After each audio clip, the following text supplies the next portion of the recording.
Yes. It's been such a good morning. Now, it's time to go inside the papers with former editor of the Daily Star, Dawn Newsom, and Olympian Chris Akabusi. Brilliant to have you with us all of this morning. It's our last rodeo together. You're a terrible liar, Ellie. It's really brilliant. But we need to do some work as well. We're having too much fun.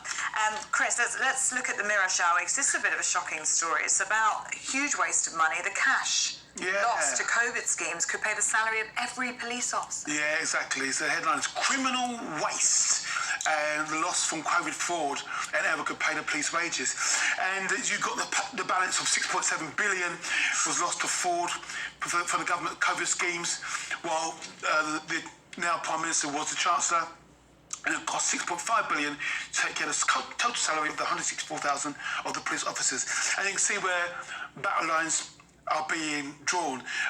You've got the PPE scandal, you've got the track and trace where lots of money was lost, and also then the help out to eat out, for example.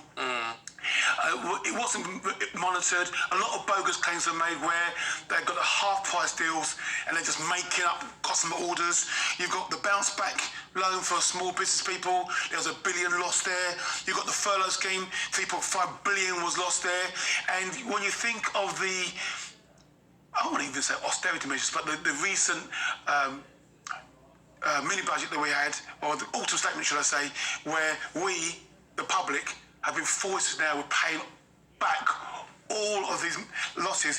Rachel Reeves, who's the Shadow Chancellor, she's making it quite clear it's on your watch, Mr. Sunak. So you can already see now. It was, but I'll tell you what, it was. You've got to put it into context, haven't you? And so it was a time of crisis. Yeah. People who've, I know everyone says, well, we need to claim it back or we need to prosecute or what. I mean, it might end up costing more to try to claim it back, or this is the problem, isn't it? I mean, if there was an easy solution, they'd be taking it, wouldn't they? Yeah, I mean, look, it was time of crisis, but still, when you just think that there were no, again, we talked earlier on about SOPs. From a military background, you know, that we've got checks and balances for everything, and we've got standard operation procedures for everything. I can't imagine this army getting caught out like this, and yet our government, who runs the country, had no SOPs for the pandemic. Now, I know that there were scenario plans and we deviated from that. So I'm at a loss, really, to think of the inefficiencies that are at this level of organisation. Yeah, no, well, I mean, it's hard to disagree. But then people, you know, then there are people ripping us off as well. I mean, it's these companies, businesses, individuals who have ripped us off. Yeah. I can't understand the mentality. Well, I can. They're criminals, quite clearly. The mentality of a business, because a lot of these help out to eat out, money was given to non-existent restaurants. Yeah. That were just registered to rooms. No one was checking. Yeah. No, shocking. Dawn, should we have a look at the Express? No, lots of our viewers aren't going to like the sound of this. Motorists facing more chaos from Just Stop Oil in the run-up to Christmas. Yes, indeed. This is the lovely Just Stop Oil again. They are starting a Christmas campaign. How lovely for them. And they're starting it today and going up to the 14th of December. And this will mainly involve them walking slowly around roundabouts. But Ellie, don't get me started. But this is also coming at a time when the train strikes are due to happen, so more people will be on the road. Obviously, the run up to Christmas is very busy. People will be travelling, trying to see loved ones.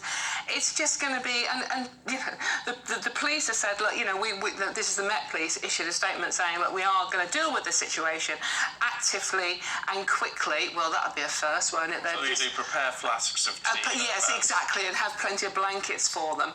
But please do not take matters into your own hands. And this is the problem, Stephen.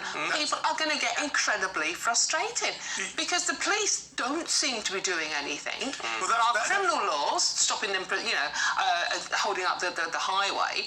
So there are criminal laws in place. Why aren't they just dragging them away like they do in other European countries? I mean, that is my concern, Dawn, is that the public at some stage will take it into their own hands, and that could get really bloody, could get really serious, because you know, many people, the profile of people that are protesting often seem to be very, very young. Yeah. I'm saying in their 20s, maybe even to late teens, or significantly into the third age. Retired.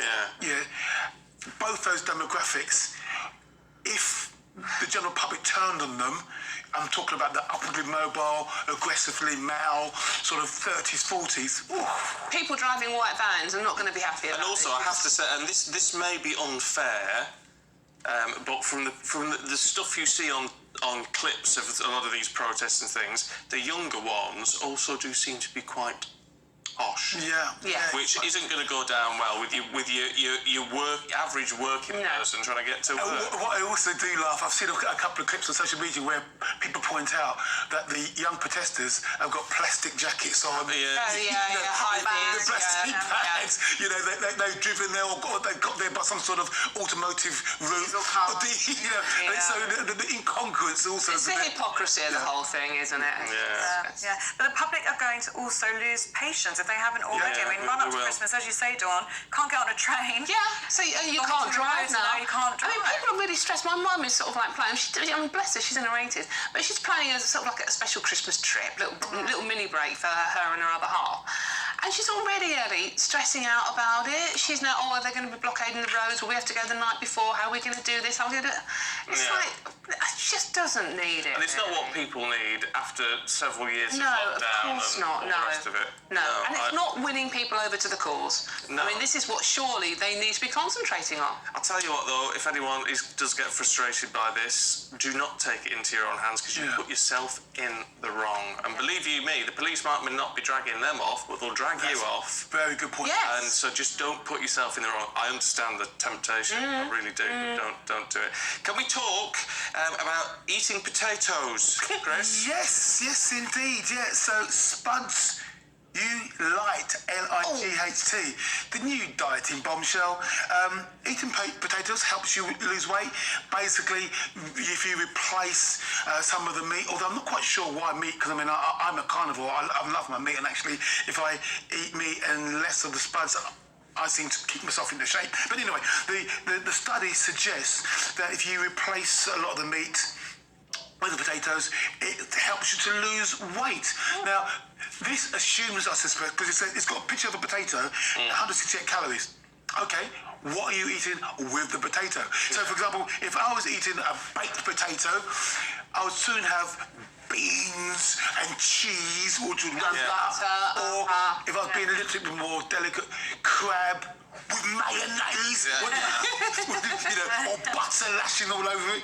So, I do like these sort of things. They do make me laugh because you flip-flop from one thing that's right. It was all no carbs. Yes. And then this is obviously actually high carbs. Yeah, exactly. Absolutely. Which turns into sugar, and you're diabetic, so you know the changes, and you've got to be very careful how much of the carbs you do and don't eat. So there's so many pitfalls. So hopefully someone doesn't read this and go, right, I'm going to have a high potato diet and then flip over for something else. Well, this is the danger as well. I'm really stupid, people. Good morning, darling. Right,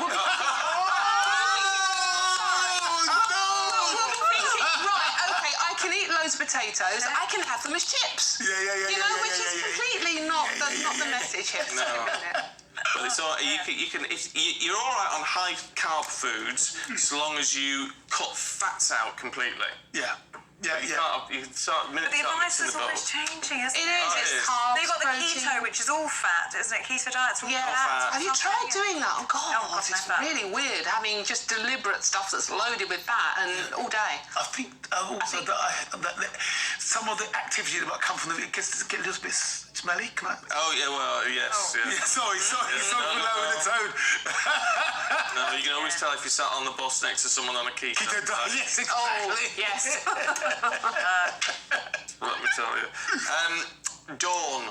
Yes, Stephen. Let's have a look at some ordering online, should we? Yes. And what do you stick on top of your Christmas tree, Stephen? I have an angel on my Christmas tree. Oh, gosh, that was really appropriate. Ellie, what about you? Also an angel with a trumpet in her hand.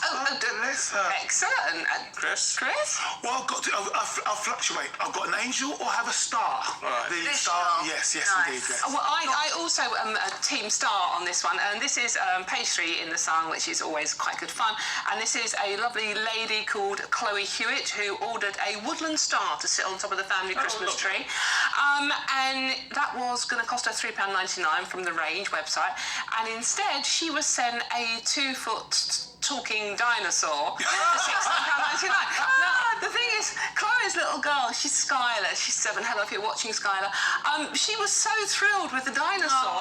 They've now got the talking dinosaur, 2 foot of it, sat on top of the Christmas tree. Well, it looks quite good. It looks lovely, doesn't it? Just the paper and the walls. I mean, I'm sure there might have been a dinosaur in the manger with baby Jesus. We don't know for sure. Well, I don't think so. It might not be traditional, but it looks all right. It looks lovely, yeah. Right. Dawn, Chris, we've got to leave it there. It's been really good to see Thank you, guys. Thank you. very much Happy indeed. birthday. Thank you. Yes.